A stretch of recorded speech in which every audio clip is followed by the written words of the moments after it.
Hello and welcome to Nikolay's Biostatistics lessons, and today's question is the 95% confidence interval for the mean, and you have to choose the correct statement.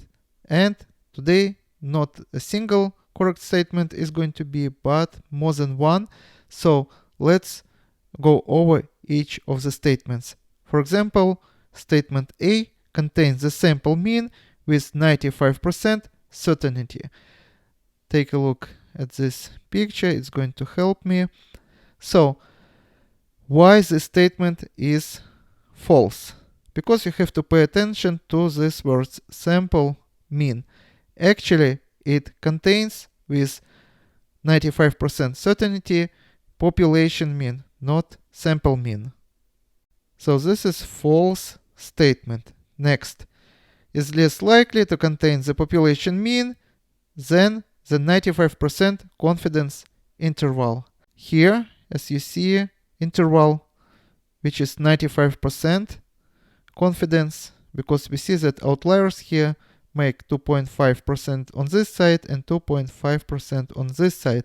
And of course, if we would draw lines here, which would represent, say, 99%, there is more chances that our population mean is going to be between these two red lines than between these two blue lines. So the statement is correct. So this is correct statement, true statement. Next statement, C contains 95% of the observations in the population. This is false statement. In repeated samples, around 95% of the 95% confidence intervals will contain the population mean. In other words, this means that if you would conduct 100 experiments and you will get picture like this for each experiment, in 95 experiments, mean of the population is going to be between these two lines, which represent 95%. And in 5%, your mean of the population is going to be outside this blue lines. So statement C is false statement. Next question D, one more time. The 95% confidence interval for the mean is approximately equal to the sample mean plus and minus 2 standard deviations. So z-score for 95% confidence interval equal to 1.96, which is roughly very close to 2 standard deviations. Don't mix these two terms, which are standard deviations and standard error.